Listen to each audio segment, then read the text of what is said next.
guys, welcome back today for the episode 11 of the People. And today we have a special guest, not from Malaysia, but all the way from UK, which is Gracie Yeah, T. You guys might have known her from the Boiler Room. That yes. that was a week ago, right? If I'm not mistaken. Couple Gracie. of weeks ago now. Yeah. Yeah. So you Nice. guys might know her from there. And it's an honor to have you on our Yes. show.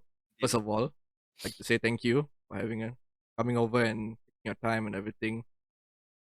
So we'll start off with the questions. DJ, you want to start off first?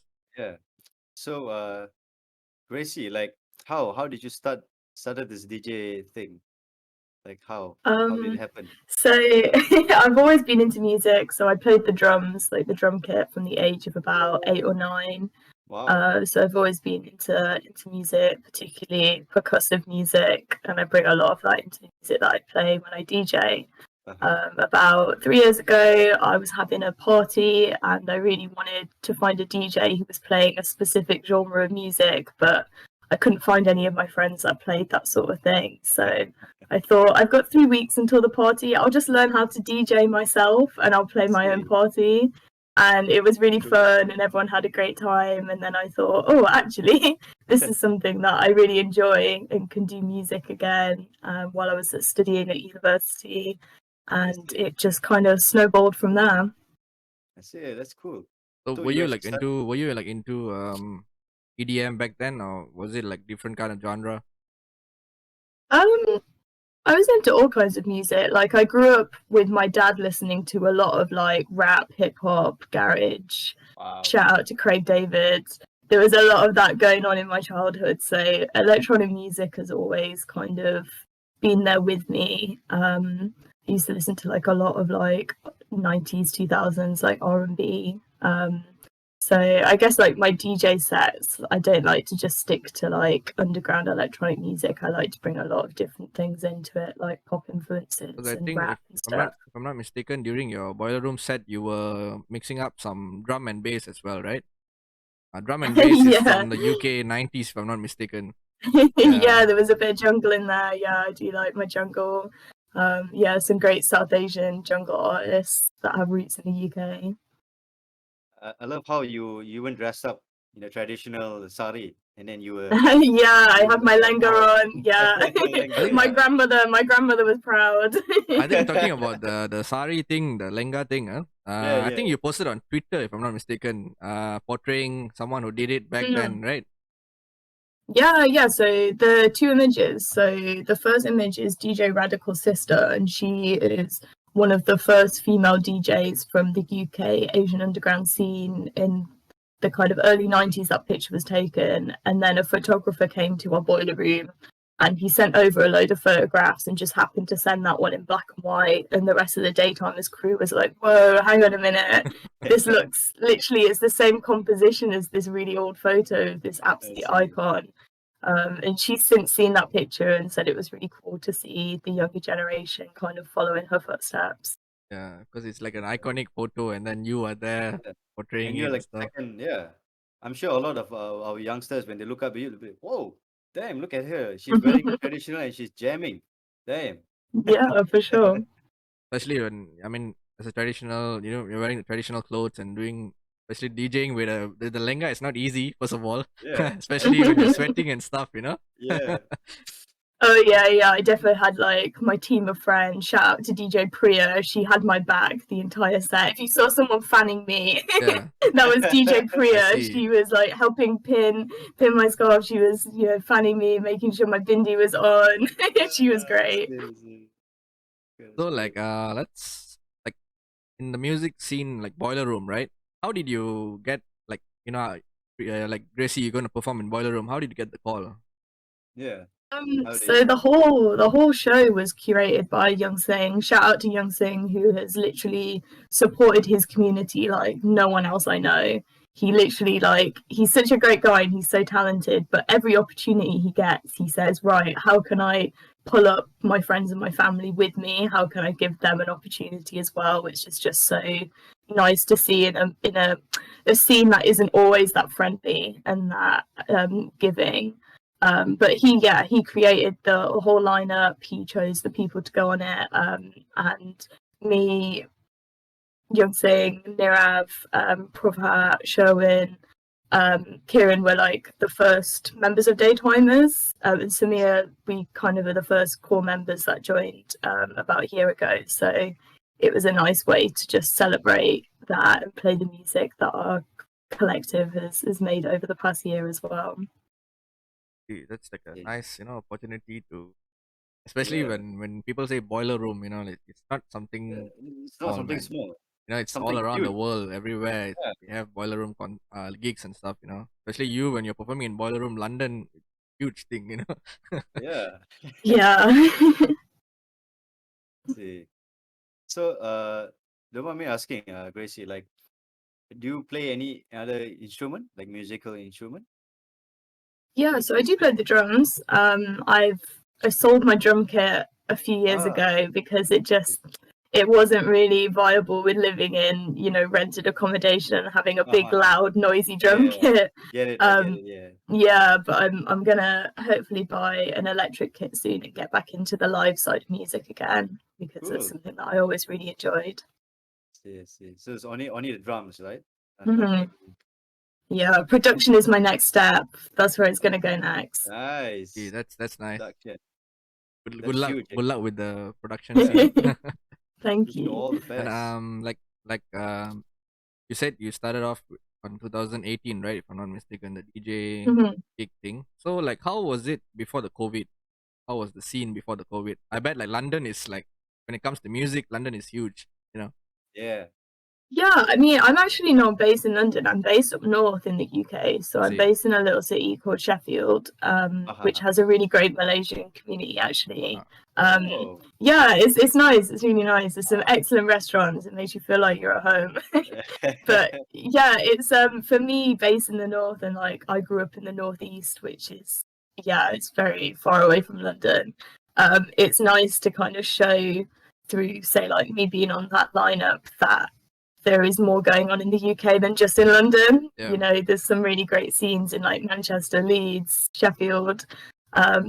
But yeah, pre-COVID, I used to gig like every single weekend for about 6 months. And then to kind of have the pandemic hit and have that taken away from me was a very big blow, which is why I got involved with collectives like Daytimers and my other collective, the P.E.O.P.L.E. It gave me like the space and the time to think about what was wrong with the music scene and how I could use all my free time to try and change that. So it's like I mean COVID, it affected a lot of scenes, Yeah. big art and everything, especially around the world, right? So, but I mean, in the UK, like I said, not only London, but in UK, music scene is huge. They have a lot of gigs back then before the COVID. I mean, in Malaysia, it's not as huge as UK because UK you have grime music like Skepta, Yeah. like people like Yeah. Skepta and stuff. So it's like different Stormzy and stuff. They don't normally have this kind of shows in Malaysia. So we are normally stick to the EDM kind of music side, which like Yeah. Skrillex, Avicii back then when he came down here. So it's different here. So we hope maybe someday we could experience the music scene in UK. Would be an honor yeah. for us. Yeah.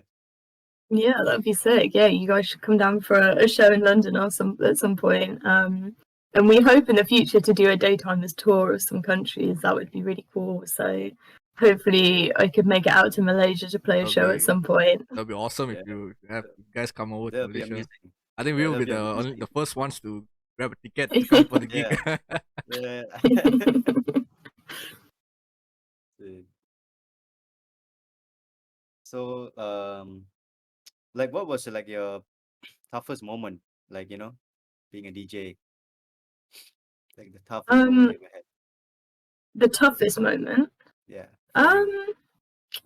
I don't know. It's interesting being like a female identifying DJ in the music scene because you do get a lot of people who underestimate you and are rude to you, and all manner of things can happen. Like I've had bouncers deny me entry to a club that I'm playing at because they don't believe that I'm the DJ, even though I'm there with like my backpack, my headphones. Like they're like, no, a woman? Surely not. Yeah, it's happened multiple times to me actually. Yeah, and it's happened to so many people that I know. or like people taking away your speakers halfway through the set because they want to pack up the event, and you can't play a DJ set without your speakers pointed at you so you can hear what you're playing. That's just nasty. So yeah, it's pretty wild. The lack of respect for like female or non-binary DJs in the scene is pretty astounding, and I think a lot of people don't always realize it. If you don't identify as female or non-binary, you know, you're not as aware of the things that do happen. And yeah, not everyone is as lovely to each other in the music scene as kind of like the people you surround yourselves with. I mean, Yeah. that's kind of rude in a way, you know. Yeah. I mean, it It's happens rude and every part of the yeah. world. This, but what you're saying, you know, I mean, Yeah. it's not nice doing that to female, especially, you know, music Yeah. scene or any art or anything. Because everyone has their own talent, you know. It's not only men that can Can rule be a the world. Yeah. DJ. Yeah. There's a lot of women like Peggy Go and stuff, you know. They are very well known around Oh the world. yeah, for sure. So like, you know, Mm. I mean, like what you're saying is kind of like rude in a way for people to do that, like, you know, not allowing Yeah. you to perform and all that stuff, you know. It's very kind of rude. nasty of them, actually. Yeah. So like, Oh yeah. The comments on Boiler Room have been quite amusing, really. Just to kind of see a large number of people being very unhappy with the sight of having, you know, a brown woman play a DJ set. There's a lot of people that did not vibe with that DJ set and made their opinions known online, which was Oh quite my funny God. to see. I feel like people who are giving comments online are just keyboard warriors. They don't have Yeah. anything to do. Oh yeah, for sure. I think I find it that they find I think they feel threatened seeing you, and they know that you doing your best. So that's why they're knocking on you like that. That's They just take it. They just yeah, can't tell it to you straight. So that's yeah. the only way for them. You know, just create a They fake just take the profile with a random picture yeah, and then they come in. You know, like say something. exactly. They just took the hatred and then Mm. they just flash it all Yeah, out on but social from media. us, like you did really well on Boiler Yeah, Room. I mean, you did you amazing. yeah. So I like appreciate that, guys. that's a great thing that you did, especially as a Yeah, woman. You know, something on your traditional clothes, especially. yeah, That's not easy. Like I said, exactly. it's not easy to perform. Yeah, exactly. So Yeah, like talking about like we were talking about women, right? Like we were saying how rude they were. How like what would a word of advice be to all like maybe a young girl or a female person who wants to do DJ, who wants to go into music? What would be an advice for them? I think the best thing you can do is try and find your community, try and find the people who share the same values as you, and you can support each other in the music scene. For me, it was integral to me playing gigs and having fun with music, was like finding my community through different collectives that support men and non-binary people in music. That was super important. And I think just remembering that you enjoy music is always really important, and just yeah. thinking like, yeah, like shit's gonna happen. Sorry, can I swear? No. So it's fine. It's fine. Sorry, okay. Go ahead. Like, you know, things are gonna happen. You just gotta remember that you enjoy music, and you know, if people are disrespecting you and they're underestimating you, it's because they're jealous. And it's Exactly, because they can't find the joy in music that you can find. exactly. And I think that's important to remind yourself of that. That's a Yeah, very good advice. Whoever yeah. female wants to do It's a music. lovely I mean, end of advice. the day, it's all about equality. You know, it's not about. Yeah, I mean, this person can do better than me. You yeah, can't do that. I can't do that. It's not yeah, about that. Everyone's equal and stuff. You know. yeah. In the end, as long you get to enjoy, show love, man, you'll be fine. Yeah. Doesn't matter if you're a man or a woman. I mean, like what you say, Gracie, like music, it connects people. So yeah, it's true, man. Like what she's doing, you're really doing good. More than good, I would say awesome. Thank you. I mean, I hope COVID goes down and then you get to Yeah, perform more better stages, you know, gigs. Maybe you travel around the world. We don't know. Maybe one day I'm sitting down, hey, yeah, you're in another country. Oh, damn. yeah, You wouldn't know. Just yeah. like that. You wouldn't know. Yeah, we would have been buying tickets to come for your show. You will know. Yeah, I'll let you know. Daytimer's worldwide tour coming soon, maybe. Oh, Promoters Hopefully, hit us up. fingers crossed. So, like, another question before we wrap it up. What would be what would you say to your fans came along started? I mean, I bet you have fans, right? sure, yeah. The support has been pretty mad. Yeah, my like social media just kind of blew up overnight, which was really cool and very overwhelming at the same time. But what's been really nice is to connect with lots of people from all over the world, you know, such as yourselves, who all identify as South Asian and have watched the Daytimers Boiler Room and just seen something that resonates with themselves. And I think it's all about just showing, you know, South Asians do have a place in underground dance music. There is a culture there, and if there wasn't before, there sure as hell is now, because the Asian underground is reviving and it's going to be sick when it's in its full glory. Cool. Amazing. That's amazing, actually. Yeah. So, Gracie, thank you for Yeah. taking your time, especially on a busy day today, having a Yeah. small fast session. Maybe in the future when you're touring here and there, we can make a longer one. So this Yeah. would be just a introduction about like giving us, especially these two dudes who had like less than 40 followers on Instagram, giving us a chance to it's an honor. I Yeah. mean, like, thank you a Thank you so much. lot. Yeah. No worries, guys. Thanks for having me.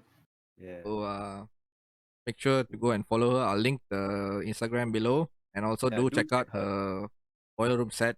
If you guys Yeah. hate it, It's sick. it might make It's you dope. love it. So just Yeah. listen, just enjoy the whole set, and we'll. I think before we end, just like say something in our language, which says like thank you. Yeah, it's like terima kasih. Can you say it? Yeah, Terry Makase. Ready, here Yeah. first. All right, people. See you guys on the next episode, and everyone. Bye bye. Yes, guys. Show love.